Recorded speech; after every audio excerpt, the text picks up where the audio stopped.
Hello everybody, it's Mr. P here with your e-learning lesson for Friday, August 21st. Remember, today is our practice e-learning day. We're trying to simulate an e-learning day as much as possible.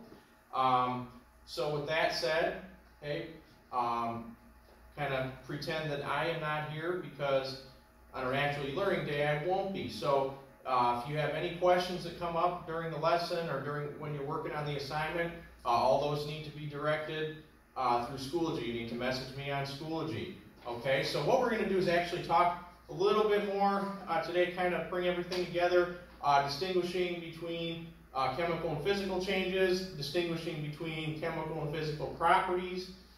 All right, so we've already talked a lot about that. We're kind of just going to bring it together because there's some changes that can be either chemical or physical, okay, depending on the circumstance, right? If new substances, elements, compounds are formed, then it's chemical. If not, then it's physical. Just remember with the properties, okay, so, you know, like physical properties, remember our chart from the section 2.2, physical properties, right? We had stuff like viscosity, malleability, hardness,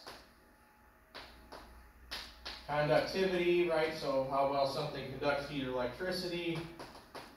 So just make sure you look back at your notes from that section for a little refresher. There was also a boiling point, melting point, okay, you know, ductility, right, twisting, being able to twist something into wires. And then there was, you know, odor, right, that can be a physical property. Color can be a physical property, okay. Remember, physical changes, the substance is not changed. We don't have new substances. And then we had, yesterday we talked about chemical properties.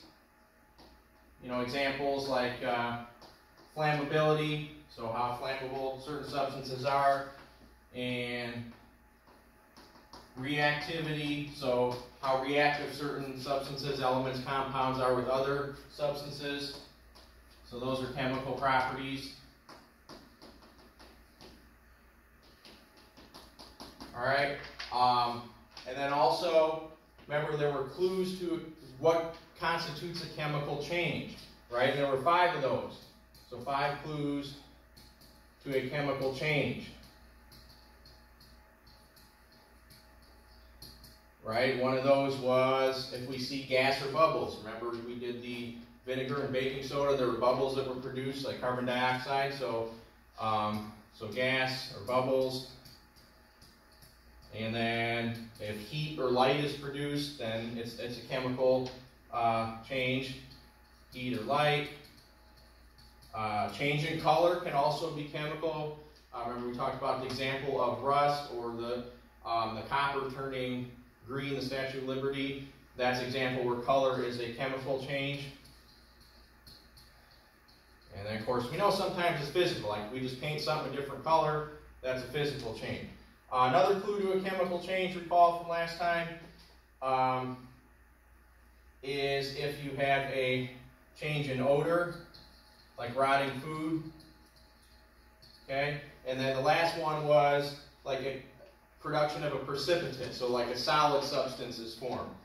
Again, in all these cases, there's new elements or compounds, new substances being formed. Okay, so refer back to your notes from the past couple days to look back into your examples of chemical change, right? Examples of physical properties, chemical properties. Again, bringing it all together. It's not always easy to distinguish between chemical and physical change. All right, so again, even if it's a color change or there's a gas or a precipitate, it's not, you know, you don't know it's necessarily chemical. For example, let's say we paint a horseshoe red. Okay, it goes from gray. We paint it, it starts out gray, we paint it red. That's not a chemical change. We're not changing the fact that it's made out of iron. Okay, it's still iron. So, again, this is not, go ahead and put it in here, changing it to red doesn't change the fact that it's iron.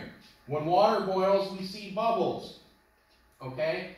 But remember, it's still water. It's just turning into water vapor. We're not changing the substance, so it is still just going to be a physical change, right? So it's water just in gas form. Remember, we talked about any phase change is a physical change, okay? Right? So any phase change like boiling, melting, condensation, evaporation, those are all phase changes. Freezing from one state of matter to another, that's not a chemical change, that's physical. Okay?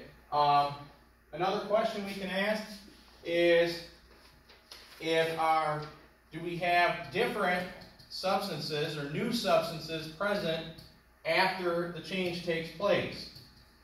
Okay? If we do, it's chemical. If not, then the change is physical. Okay? It's physical, not chemical. If there's no new substances. All right? So just remember, chemical change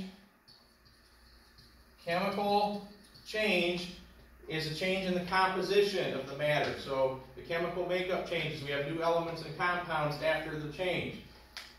Physical change, composition remains the same. All right? So, again,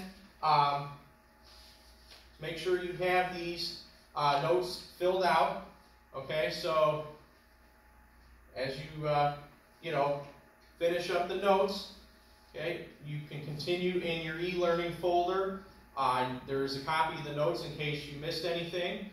Then you will continue to the e-learning 821 assignment. So it's an assignment that's going to have you distinguish between chemical and physical changes and chemical and physical properties. So you're going to have to identify something as a chemical property, a physical property, a chemical change, or a physical change. Remember, all questions need to be through a Schoology message. Okay, pretend I'm not here.